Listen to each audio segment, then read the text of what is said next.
All right, how you guys doing tonight? We got Ricardo the Bully Lamas here, and we got my buddy Robin Cook. Just want to step in and talk with you for a few and see how things are going and everything. See, you got a big fight coming up. We want to talk to you a little bit about your career coming up to the UFC and stuff like that, and all the things, all the work you had to put in and everything like that. So I know you started off, we'll go back to your college career. How was that? I know you had a pretty awesome career, All-American, 100 wins, everything. Tell me a little bit about that. Yeah, I wrestled at Elmhurst College. It's right outside the city of Chicago in the west suburbs. I had a great coach. You know, in high school I was a good wrestler. You know, I was a little bit above average, but once I got to college and got the right coaching staff behind me, you know, I owe it all to them. They really helped me improve throughout my entire career there. And everything I learned about competing, you know, all the important stuff I learned from my head coaches, Steve Marinetti, Alex Pons, and John Young over at Elmhurst. And you know, I take that with me now into my mixed martial arts career, and I'm, you know, really thankful to them for instilling that in me.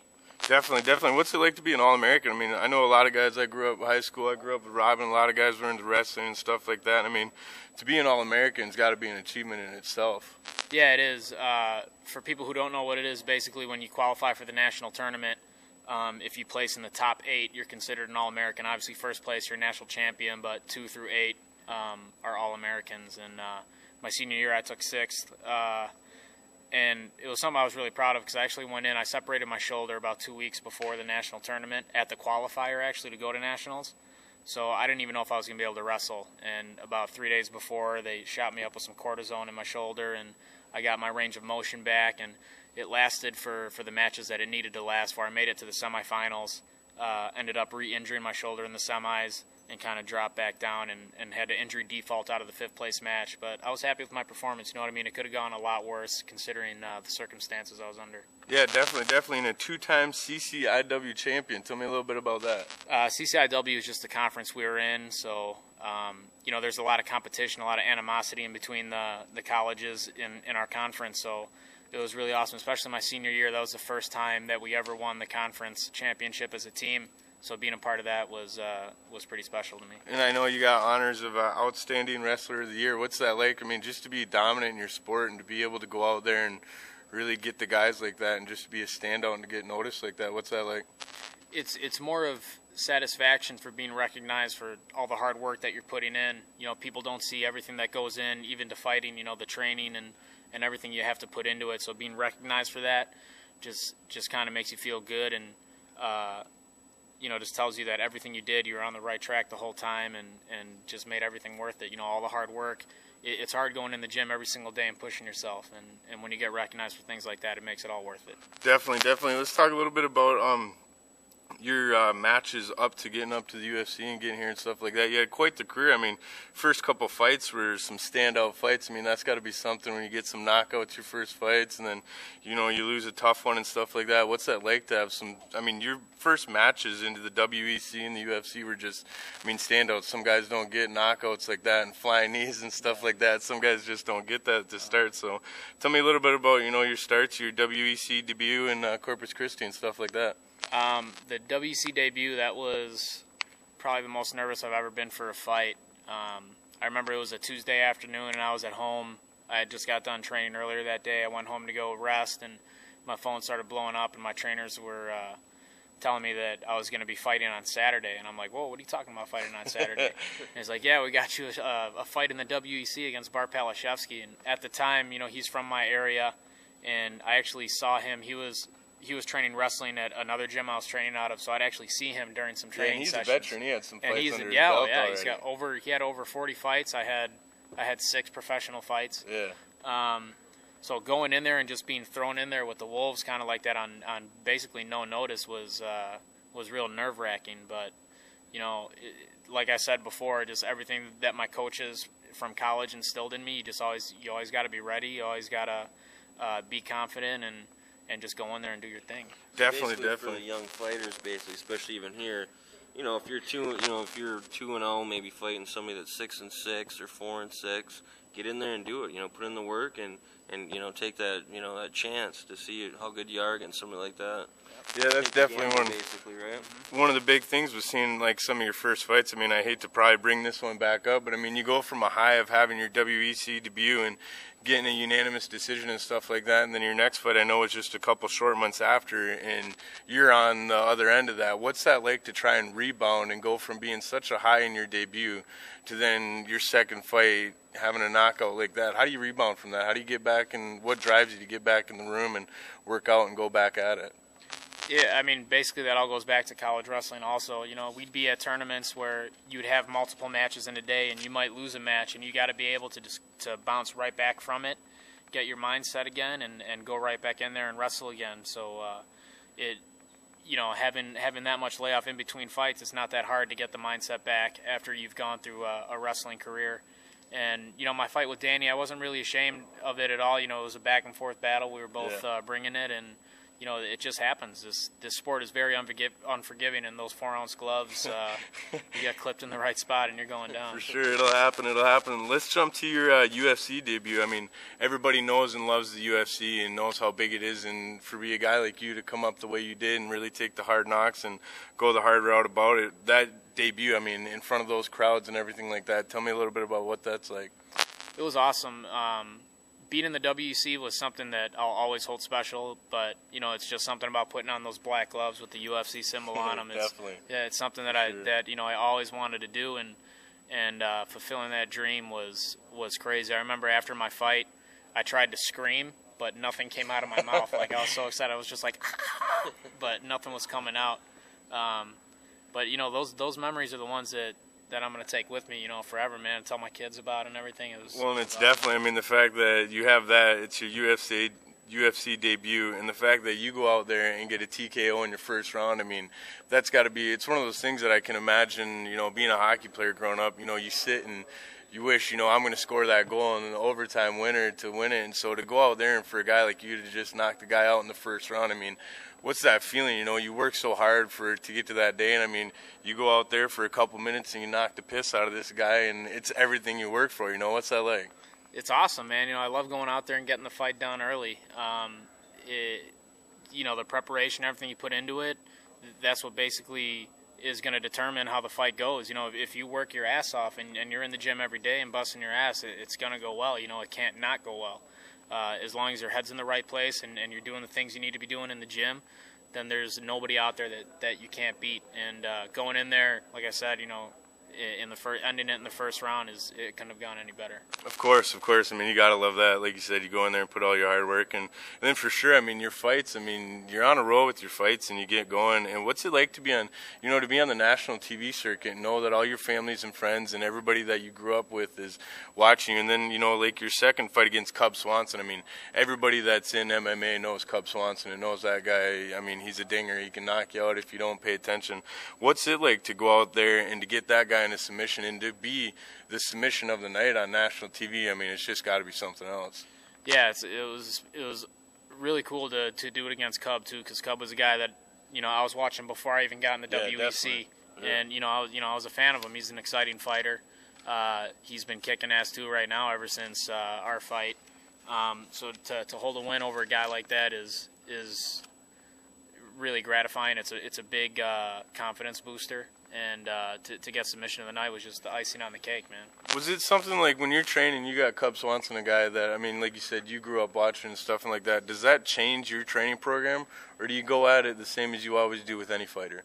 No, I look at all these guys. I may have looked up to them before in the past, or I may be a fan of their fighting style, but I look at everybody as just another opponent. There's nothing special about this person. He's a human just like me, so. I try not to put him up on this pedestal or anything like that. You just got to go in there thinking, this is just another man you're going up against.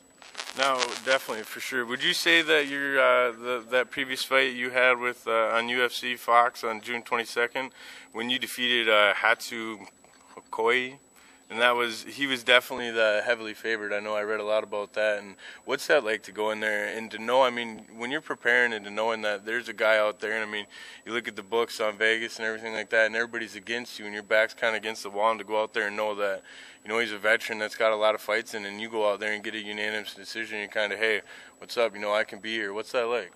It was just, I mean, I always believed in myself going into that fight. A lot of people considered him to be the number 2 ranked fighter in the world, but I honestly think that I'm right up there with all those guys. Definitely.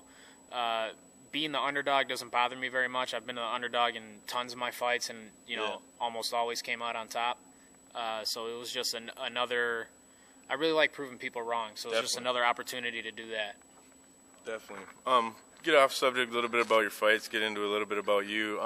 For those who don't really know you, and like you said, you know a lot of being about the underdog. What's your hopes and aspirations with this? I mean, everybody obviously love to be able to hang around and fight till you can't fight anymore. But what's your game plan in the long term? Yeah, you know, obviously I can't be 55 years old and fighting with all these young bucks, but I'd really just like to build up my name as high as I can and use it. I want to open up my own gym eventually and give back to the sport, you know what I mean? Instead of, you know, share all the knowledge that I've accrued through my career with other young fighters coming up. So that's what I'm looking to do sometime. Yeah, well, I'm glad you touched on that, actually. I seen that you went back for a year or two and were assistant coach at your old college. What was that like? Is that something you'd like to get into in the years later?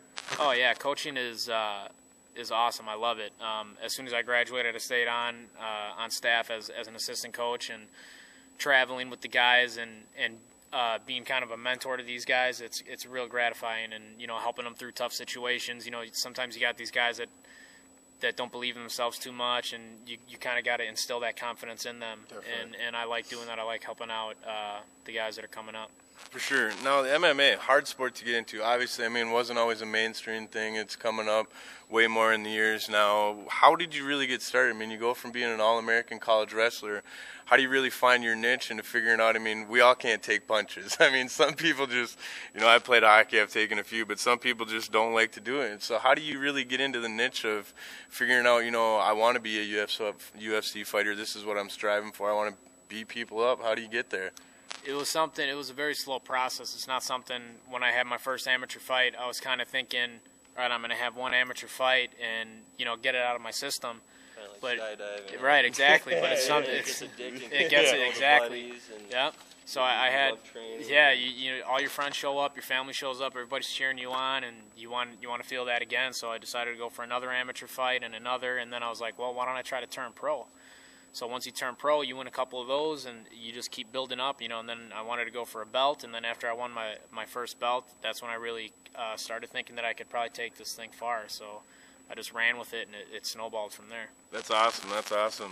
Tell us a little bit about your daily routine. I mean, I know being a fighter and the things you got to eat and the times you got to get up and the devotion and the passion and everything like that. I mean, what's it like a daily routine for you when you got a fight coming up? Basically, I'm training 3 times a day, 6 days a week. The only day I'll have off is Sunday, and I'll just go for like a light run on a Sunday. But basically, the day will consist of like a conditioning session in the morning. Then I'll go and we'll have a class, like an MMA class, in about the mid-afternoon. Then I get a little break. I go home, and then I have to go back at night again for jiu-jitsu.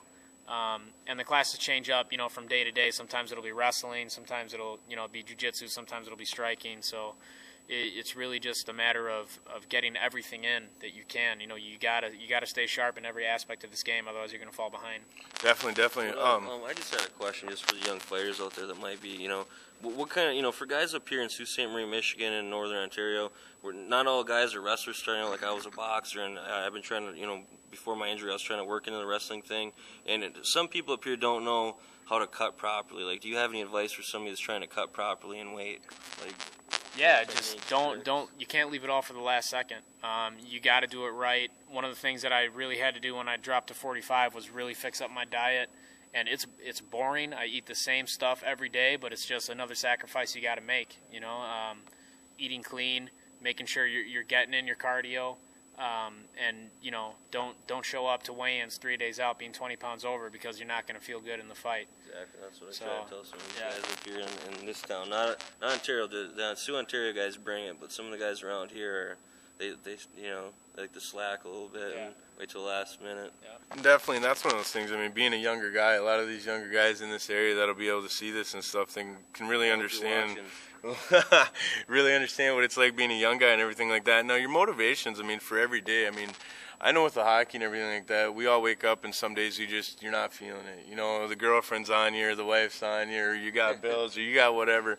What is it for you every day? And especially I know being a fighter and stuff, I know you got a lot of early mornings of getting up and running and getting up and working out. What really drives you every day when you're laying in bed and that alarm goes off and you don't want to do it? What pushes you to get up and do it?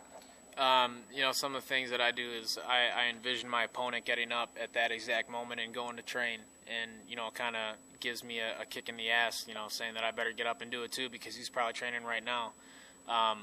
Most of the confidence that I get from a fight comes from my training. The more I train, the harder I train, the more confident I am for the fight. So that's really important in my training. Also, just surrounding yourself with the right people. You got training partners that want to get up and train too. It makes you want to get up and train. You know what I mean? I'm one of those guys where I don't like being outworked in the gym. So if I see somebody working hard, I'm going to try to work just a little bit harder than them, and we kind of push each other that way. Do you feel like there's a certain amount of months or time? Like I know, like in track, when I ran track, there's a certain time when we'd peak, and they try to make us peak near like regionals and stuff. Like how many months do you feel like you should train hard out to try to peak maybe for a fight? When you're looking at it from I was an exercise science major in college, and when you're looking at it from like a scientific angle, they say about you need at least 6 weeks so that you have time for your lungs to open up, like during the training, to get that cardiovascular endurance and the anaerobic endurance in. I take between 8 and 12 weeks for my fights usually, depending on when I get notice for them. Some of them are shorter notice than others, but like this fight coming up, I'm not fighting till July, but I'm going to start my camp in April, so I'll have April, May, and June, and then I'm fighting beginning of July. And it's not like I'm going to run full sprint into camp. You start it off light and pick up the intensity, because if you're pushing yourself 100% every day, you're going to end up injuring yourself. Just keep that pace like peaking until like maybe a couple weeks before the fight. Then just keep stepping up the intensity. Yeah, you step up the intensity each week, each day. Basically, I'll start ramping it down about a week before the fight, so that you're giving your body time, because you just put your body through hell pretty much for 2 months. So you got to give your body time to recuperate. So I usually, the week before, I really start cutting it down a lot. My workouts become shorter, but just a little more intense, so that I'm, still getting that anaerobic workout in, and just preparing my mind and letting my body heal, getting ready. Being a killer. Yeah. Excellent, for sure. No, definitely, you've been in lots of fights, I mean, and everything like that. Even aside from some of the killer knockouts you've had, flying knees and things like that, and winning your matches, what's your all-time favorite fight that you've been a part of? Man, all my fights are my favorite for some reason. Yeah, I think definitely. my last fight sticks in my mind the most right now, just because it was my first fight back in my hometown in over 3 years. I had a huge support from the hometown crowd that actually really surprised me, because I'm a fighter that not too many people know about. I've been around for a while, but I've been fighting on undercards a lot. Yeah. So the mainstream fan might know who I am, but the one that isn't really into MMA might not know who I am. So getting that support from my hometown and winning in the way that I did in my hometown was awesome, man. I know from Facebook, a lot of people up here know we had a big debate on my Facebook, and it was all about, I felt that you deserved the shot and not Anthony Pettis. Some people felt that just because Pettis was a more dynamic fighter and everything like that, but I feel like you gotta fight in that weight class to actually earn that title shot, in my opinion. Definitely.